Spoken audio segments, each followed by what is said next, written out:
You ever wondered what your purpose is? Like, what are you here to do on this earth? And why does that even matter? Well, today on Whiskey and the Writings, we're going to dive deeper into what is our vocation? What does the Bible have to say about what I'm here to do and what impact that'll actually make on my life? I'm so glad you've joined us. This channel is all about the seekers, the questioners, those who doubt, those who still believe, but maybe just not like they used to. A place where you can wrestle transparently and honestly about where you're at and all the questions that you have. My name is Joe Oliver. And for the past 24 years, I used to work in churches as a pastor. Now I'm out here making this channel for people like you. I have a master's degree in biblical theology, and if you have questions, you're in the right place. Let's get started.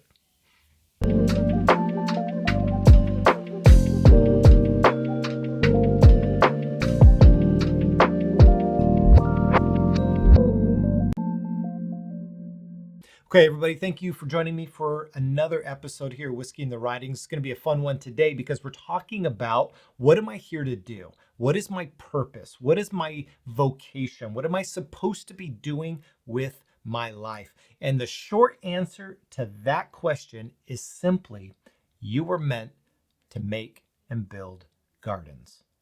What the heck does that mean, though? Well, you got to watch to find out as we talk more about this. But before we do, let's get into our whiskey. So for today's whiskey, we're bringing back out Heaven's Door. This is a whiskey that we tried a few videos ago based off of a comment that someone left asking me what I thought about this. And so I went out and bought it and tried it. It's a great whiskey. This one is called Revelation. So Heaven's Door is the maker. Revelation is the style of bourbon that this is made. It is a double barrel whiskey. It's 100 proof. It's got a bit of a kick, and that's okay. And the reason why I chose this whiskey for this episode is because I like that word revelation. I think it's very fitting for this conversation that we're having here today. In the Greek, that word is apocalypse. And the word apocalypse simply means to reveal, to uncover. And so it's getting at a concept that if something is hidden, to apocalypse it is to reveal it, to show what is underneath, what's been hidden. And that's a little bit of what we're talking about here today, because I think this conversation of purpose and vocation has been lost in much of our modern Christianity that tries to spin a narrative that being Christian is all about where I go when I die, instead of what I'm supposed to do here and now. And I think the Bible has a lot more to say about what you're supposed to do here and now than anything it has to say about what happens after you die. So with that in mind, we're going to jump right in and bring a little revelation about what your vocation is meant to be.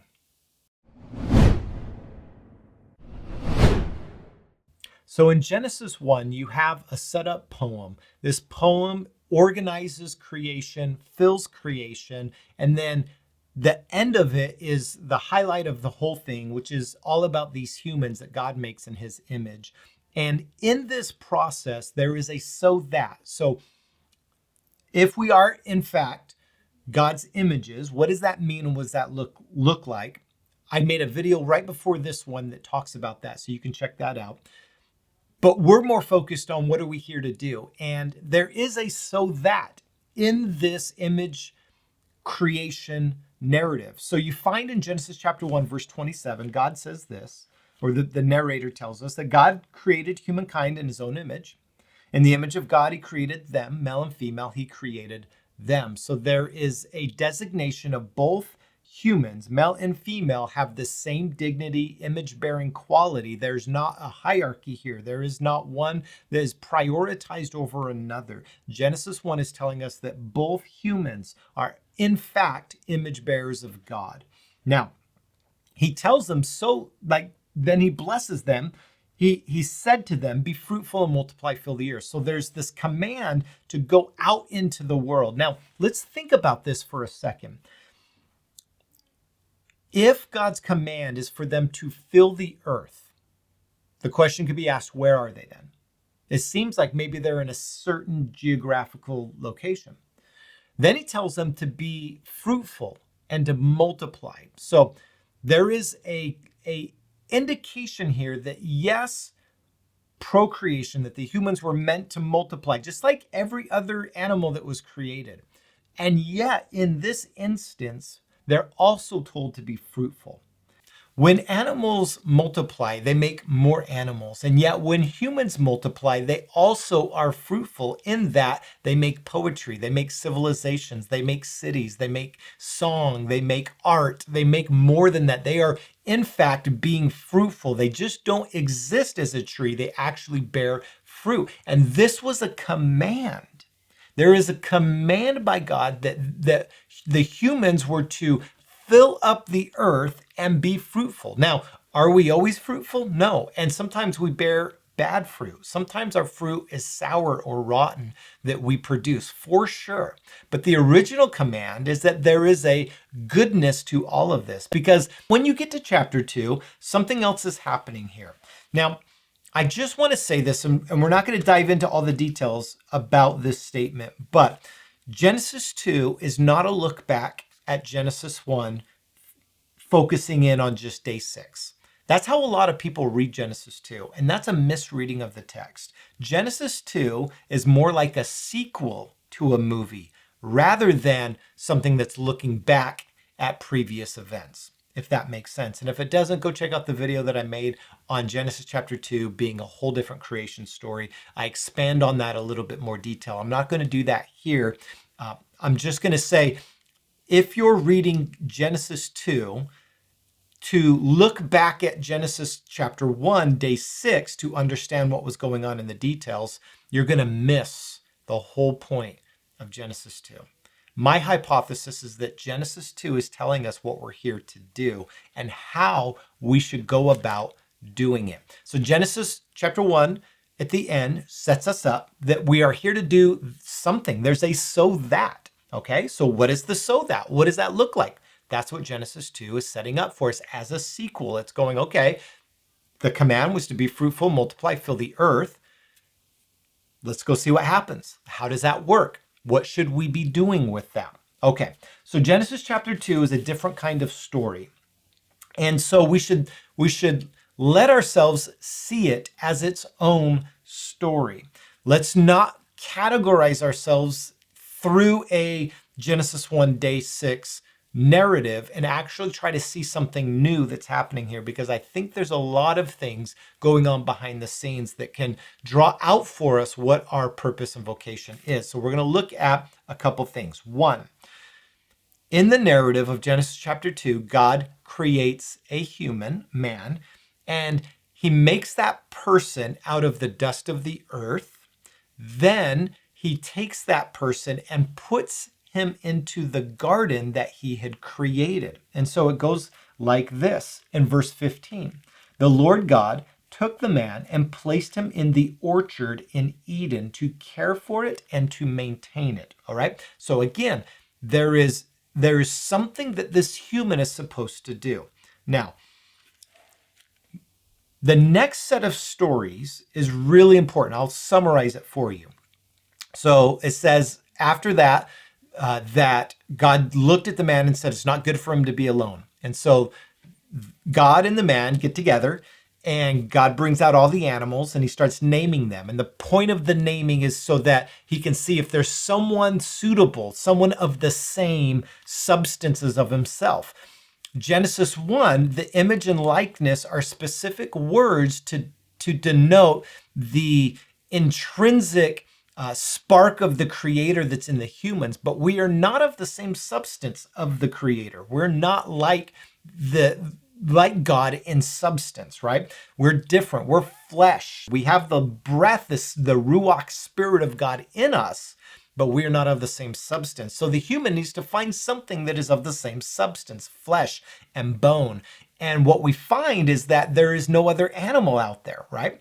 So God puts the human to sleep. Now, this word sleep is not like anesthesia that you go under to have surgery. That's how we read it. And I understand how we get there, right? It seems that the text is indicating that God does surgery on the man, but that's not actually what's happening, because that Hebrew word for deep sleep is more likened to a vision or something that's connected to a revelation, something that's being uncovered so that they can see. So other instances that we see this deep sleep is like when Jacob goes to sleep and he has that vision of Jacob's ladder.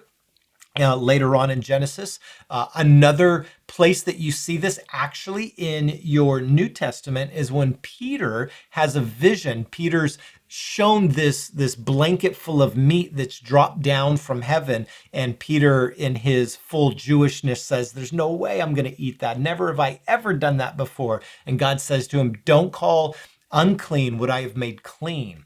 That word there, that vision word, is the same word in Greek that's used here if you're looking at your Septuagint, right? So these words are connected.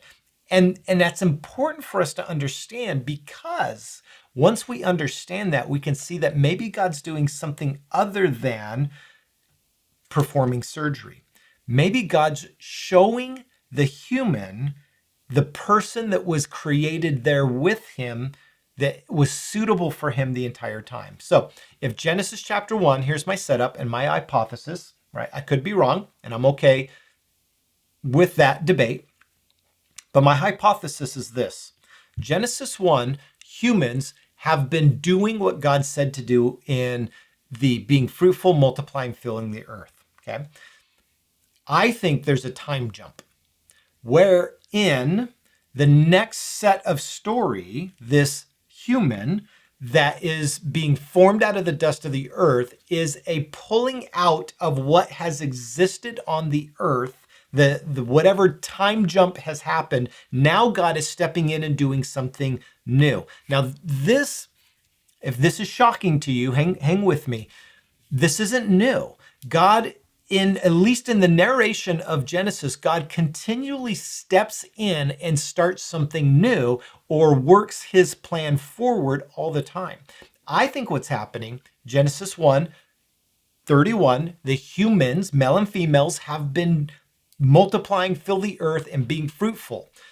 And then what God does is he selects out another human, and he wants to do something different with this human. Maybe, now, again, we haven't even gotten to Genesis chapter 3 yet, but what if by this point in the story, something had gone wrong, in which God actually is stepping in to rectify that scenario? My hypothesis, again, we can talk about Genesis 3, and maybe I'll make a video on Genesis 3 after this one, because I think there's stuff going on there. But what if, bear with me, God makes his garden, places the human in it, and what if there are other humans already on the earth, and females, male and female. And what's happening is that God is actually showing that the human has a job to do, but he can't do it alone. So he gives him a vision of the other side of him that was always meant to be there, according to Genesis chapter 1. So what do I mean by that? Well, the word rib isn't like a rib in the human, bone structure. That's how sometimes we think of it, as if God literally took the rib. What he did do, this is a symbolic word here. It means side. So your rib cage, the rib cage here, it's the other side, that there's a side of the human that was lacking and missing. And so what God does is he shows him that the other side of himself is this person that he put in the garden with him, this male and female two-part system. And these two humans were meant to work this land, this earth together. I think what Genesis chapter 2 is showing ultimately is that we were never meant to go life alone, and that we were never meant to actually live out our vocation according to what God has for us alone, that you need other people. Now, for all the introverts in the room, or, let me address this, well, I don't need anybody. Yes, you do. And even you saying, I don't need anybody is untrue because there are still people in your life. Maybe it's a limited number of people in your life, but there's still people in your life that are a part of your life that help you in different ways and at different capacities. So even the introverts. Now let's address marriage. Well, Joe, isn't this about, husband and wife getting married? I do think that there is a undercurrent of marriage here, but I don't think that's the point. All right.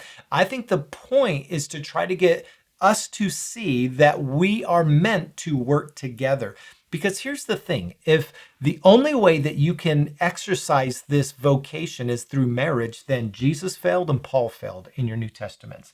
And many other people in the biblical narrative probably failed at this.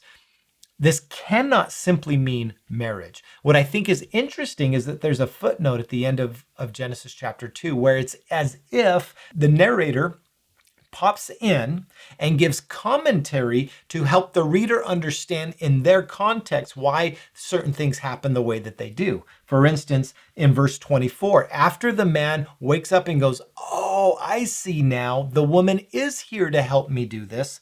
He says, that's why man leaves his father and mother and unites with his wife, and they become one family. The man and his wife were both naked, but they were not ashamed. So you get this writer who puts in almost like a parenthetical insert to say, hey, everybody, this is why this happens. And someone who would have been reading this at the time it was written, which was not at the very beginning, right? There's no video cam footage here. Someone's inserting a point of view that says this is why we do certain things like this.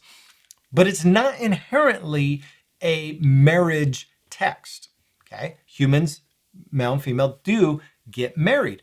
But that's not the point, because there are plenty of times that I am around other coworkers of the opposite sex that help me grow and get better. I have some of my dearest friends are Jenny Florendo, Jen Binford. We have April Coleman. These women are deeply impactful in how I actually live out my vocation. And that's not even talking about my wife and the impact that she has had on my life. The point is here that Genesis 2 is trying to get you to see that there is something you're here to do and that you can't do it alone. So all of that text is my setup for the real conversation that we're having here about what does it mean to have a vocation and what does God expect me to do? And to go into deeper on that conversation, we're going to utilize the I'm Just Saying portion of this video. And so let's get into that right now. Okay, so I just set up a big part of how we think about this conversation. And there's a couple things I want to draw out of these stories to help us understand what our vocation is. And then we're going to look at what does it look like for us to actually do it. So I said in the opener that our vocation is to build gardens. So here's the thing that I think is happening. In Genesis 1, God creates, which is a statement to say he separates and then he fills and then he puts humans together. And then in Genesis chapter 2, he plants a garden. And in that garden, they're there to work it and to cultivate it. Okay, so what is God doing in Genesis chapter 1? He is creating order out of chaos. So when we enter into the biblical narrative in Genesis chapter 1, the scene that is set up for us is that the world is actually in a chaotic state. It is ruled in chaos. What do I mean by that? In Genesis chapter 1, verse 1, you have, in the beginning, God created the heavens and the earth, and the earth was formless and void, and darkness was over the watery abyss. So there's this idea here that God made everything, but then there's a chaotic state in that. So if it shocked you to hear that I think maybe the humans were living and that there was the potential of chaos and darkness on the earth in Genesis chapter 1:31, it's because I think Genesis chapter 1 verse 1 sets the stage for that. All that being said, God in Genesis 1 is creating order out of chaos. And to do that, he partners with humans to make them like himself.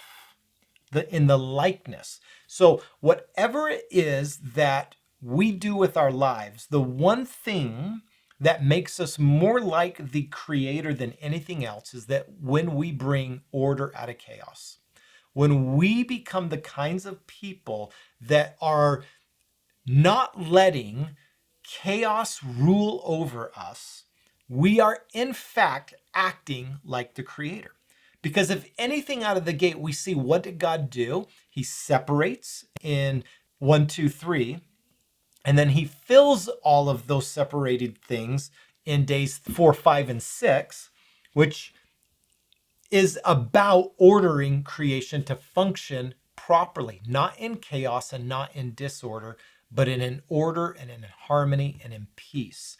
This is what we call shalom. When everything is working harmoniously with each other, when we are truly at peace because we lack chaos reigning over us any longer.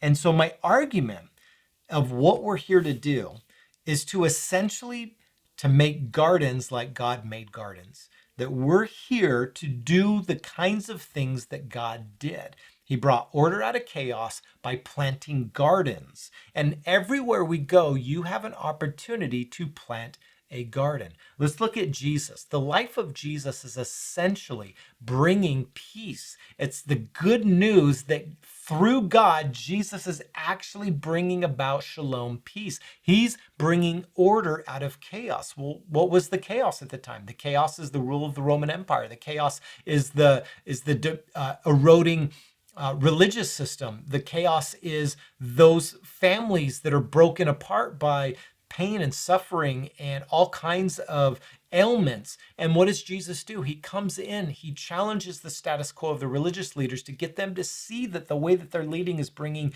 chaos, not order, not peace. He challenges sickness and death by overcoming those things. In every instance, the life of Jesus, the death of Jesus, the resurrection of Jesus is all about the ways in which Jesus is showing how to bring order out of chaos. And through him and following him, we actually get to participate in that reordering of the chaos. And so when he says to forgive, when he says to not judge, when he says to turn the cheek, when he challenges us in these lessons about the ways in which we act and react to people, we are in fact learning how to bring order out of chaos. We are stopping a cycle of brokenness, sin, and death when we follow the way of Jesus. And what we are in fact doing is planting many gardens everywhere we go. And so I think the point in all of this is that if our identity is to be in the image and the likeness of the Creator, then our vocation is actually to do the things that God did. And so I would argue that our vocation is wrapped up not simply about the tasks I choose to do from a 9 to 5 perspective, but all about the ways in which that whatever you do, you are bringing order out of chaos, that you are planting beautiful, good gardens in every sphere of influence and relationship that you have. And so when people will ask me, as I worked with teenagers in youth ministry for years of my ministry time, 24 years of ministry, almost half of that was spent working with teenagers and youth. I would always get this question, what am I supposed to do with my life? What am I supposed to do? What does God want from me? And I think that answer is actually more clear than we seem to think it is. What that answer is that you are meant to make gardens, to bring order out of chaos, to do the things that God does in and around every aspect of your life. So whether you go off to college, whether you stay home or take a gap year, whether you're working at a restaurant, whether you're working in some sort of tech industry business, I think God says to you, go, be fruitful, multiply, fill the earth, go do your thing, but build gardens along the way. So I think the point of our vocation is that God isn't as concerned with the little nitty-gritty details of what we do, because the first humans, he just says, go fill the earth. What God is more concerned with, are we carrying forward this ordering out of chaos, this bringing life where there is death, this place of bringing forgiveness instead of bitterness, this place of, are we actually building the kinds of gardens that lead to life instead of death? And so this is at the root of what I think is happening. In Genesis chapter 1 and 2, it sets up for us our identity, who we are, and our vocation. And when we follow that pattern and that way forward, we'll actually find a more meaningful and fruitful and blessed life because of it. All right, folks, that is I'm Just Saying.